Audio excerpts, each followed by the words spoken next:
Alors, nous revenons d'Ukraine, où nous avons réalisé un projet très important puisqu'il concerne les victimes de l'accident de Tchernobyl. Nous sommes en 2018. Ce projet a commencé en 2009 grâce à un amendement porté par les Verts qui disait, c'est vrai qu'il faut s'occuper du réacteur de Tchernobyl. D'ailleurs, l'Europe a investi plus de 600 millions d'euros pour remettre à niveau et surtout pour protéger la population des émanations consécutives à l'accident de Tchernobyl. Mais nous, il fallait aussi s'occuper des victimes. Donc la première rencontre, elle a été faite avec le professeur Yuri Balanzeski, qui avait un vrai projet de synthèse au niveau de l'écologie et la santé dans les régions contaminées où vivent à l'heure actuelle plus de 5 millions de personnes. Et c'est contaminé aussi bien en césium-137, qui a une période de vie de 30 ans, qu'en strontium, qu'en plutonium. Et on s'apercevait que la population était malade, mais il fallait déterminer le pourquoi du comment. On est allé dans une région contaminée qui s'appelle Ivankov. Et dans cette région contaminée, de l'ordre de 25 000 habitants, on a visité un hôpital qui était vraiment dans des conditions déplorables.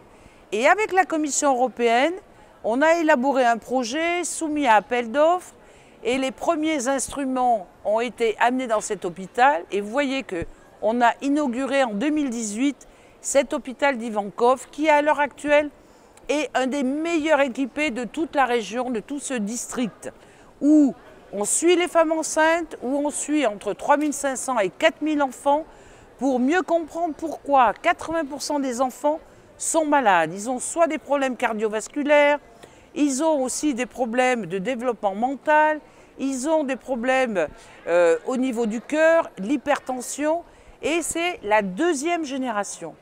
Donc, on a, grâce aussi à tous ces médecins, grâce à une collaboration avec l'hôpital de Clermont-Ferrand, équipé, formé, et à l'heure actuelle, on peut justement informer la population, on peut mesurer la radioactivité, on peut analyser les dysfonctionnements de santé au niveau des enfants, et le résultat, c'est qu'il y a une baisse de mortalité au niveau des enfants. Les femmes enceintes sont beaucoup mieux prises en charge. Et puis, on a créé une serre pour apporter de la nourriture propre au niveau des enfants et un incinérateur dans la zone d'exclusion où, en prévention de futurs incendies, on brûle le bois contaminé et on récupère la chaleur qui permet de chauffer l'eau dans la ville de Tchernobyl et à proximité. Donc voilà, vous voyez, en tant que députée européenne, c'est vrai qu'il m'a fallu 2 mandats. Il y a eu une très bonne collaboration avec la Commission européenne et ils étaient aussi très fiers de ce projet parce que, vous voyez, on n'a pas qu'investi dans le béton, on a investi pour le bien-être, pour le suivi et une meilleure compréhension de cette contamination chronique puisque les terres sont encore contaminées, les aliments sont encore contaminés, les gens sont encore malades. Donc Tchernobyl, c'est loin d'être fini.